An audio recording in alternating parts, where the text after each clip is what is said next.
রাজধানীর নয়াপল্টনে শ্রমিক সমাবেশ করছে বিএনপি। কর্মসূচিতে যোগ দিতে সকাল থেকেই খণ্ড খণ্ড মিছিল নিয়ে আসছেন বিএনপি নেতাকর্মীরা।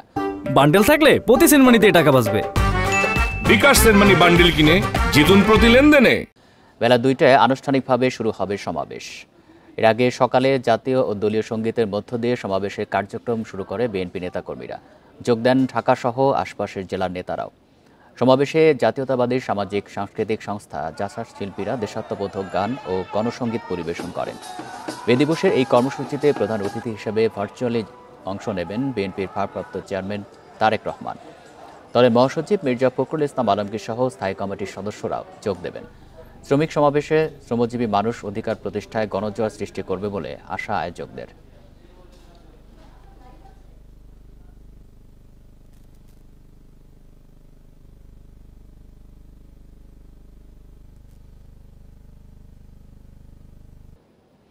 মহান মে দিবস উপলক্ষে রাজধানী নয়াপল্টনে শ্রমিক সমাবেশ আয়োজন করেছে বিএনপি। দুপুর 2টায় শুরু হতে যাওয়া সমাবেশে লন্ডন থেকে ভার্চুয়ালি যুক্ত হবেন দলের ভারপ্রাপ্ত চেয়ারম্যান তারেক রহমান।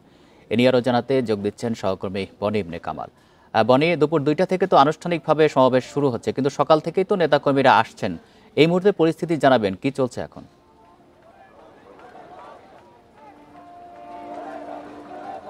আশরাফ, আমরা যদি নয়াপল্টনে বিএনপির যে সমাবেশ মে দিবস উপলক্ষে বা আন্তর্জাতিক শ্রমিক দিবস উপলক্ষে সেটার চিত্র আমি আপনাকে দেখাতে চাই। আপনি নিশ্চয়ই দেখতে পাচ্ছেন অসংখ্য নেতাকর্মী সমর্থকরা কিন্তু এরই মধ্যে বিএনপির পল্টন অফিসের সামনে এসে জড়ো হয়েছেন এবং তারা অপেক্ষা করছেন কখন মূল যে অনুষ্ঠান, অর্থাৎ দুপুর 2টার সময় যে মূল অনুষ্ঠান শুরু হওয়ার কথা সেটি শুরু হবে।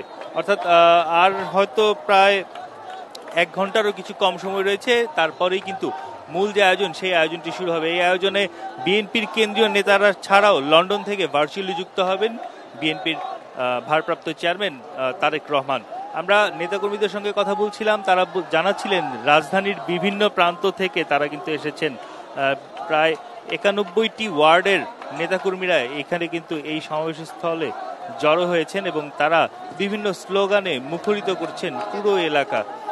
আমরা দেখছিলাম যে আসলে এই পুরো যে কর্মযজ্ঞ, পুরো সমাবেশকে কেন্দ্র করে রাজধানীর বিভিন্ন প্রান্ত থেকে মিছিল নিয়ে তারা আসছিলেন, ঢাক ঢোল বাজিয়ে তারা এখানে আসছিলেন এবং তারা বলছিলেন যে মে দিবসের এত বড় একটি আয়োজন দীর্ঘদিন পর তারা করতে পারছেন, সেই অভিপ্রায় কিন্তু তারা ব্যক্ত করছিলেন। আমরা সেটা দেখতে পাচ্ছিলাম। মূলত শ্রমিক দিবস উপলক্ষে আজকের এই আয়োজনের প্রধান অতিথি হিসেবে তারেক রহমান যেমন বক্তব্য রাখবেন, তেমনি বক্তব্য রাখবেন বিএনপির সিনিয়র যারা নেতারা রয়েছেন তারা। এবং সেই উপলক্ষে কিন্তু আমরা দেখতে পেয়েছি যে একটি স্টেজ তৈরি করা হয়েছে, এলইডি বোর্ড বসানো হয়েছে, যার মাধ্যমে আসলে ভার্চুয়ালি যখন তারেক রহমান বক্তব্য রাখবেন সেটি নেতাকর্মীরা দেখতে পারবেন, জানতে পারবেন, শুনতে পারবেন। সেই ব্যবস্থাপনা কিন্তু এরই মধ্যে সম্পন্ন করা হয়েছে এবং পুরো যে এই পল্টনে আসার যে মূল সড়কটি কাকরাইল থেকে, কাকরাইল মোড়ের পর থেকে, নাইটিঙ্গেল মোড়ের পর থেকে কিন্তু একেবারে পল্টন থানা পর্যন্ত পুরো রাস্তা জুড়ে, পুরো সড়কের 2 প্রান্তেই অজস্র নেতাকর্মীরা অবস্থান নিয়েছেন এবং তারা নানা ধরনের স্লোগান দিয়ে যাচ্ছেন। আর ঘণ্টাখানেকেরও কম সময়ের মধ্যে এই আয়োজন শুরু হবে, অর্থাৎ সমাবেশ আনুষ্ঠানিকভাবে শুরু হবে।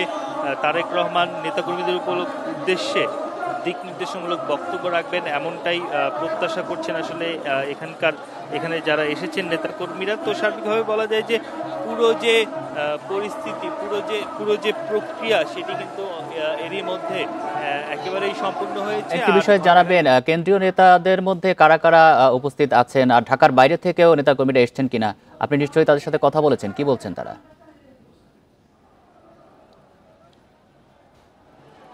নিশ্চয়ই ঢাকার বাইরে থেকে অনেক নেতাকর্মী কিন্তু এসেছেন, তবে মূলত যেহেতু এটি রাজধানীর যে মহানগর কেন্দ্রিক বিএনপি যারা রয়েছে তাদের আয়োজন, সেক্ষেত্রে আমরা কিন্তু মহানগরের নেতাকর্মী যারা রয়েছে তাদের আগমনটাই বেশি দেখতে পেয়েছি। তবে এছাড়াও ঢাকার আশপাশের এলাকা, সাভার, মানিকগঞ্জ এরকম জায়গা থেকে অনেকেই কিন্তু এসেছেন আজকের এই সমাবেশে যোগ দিতে।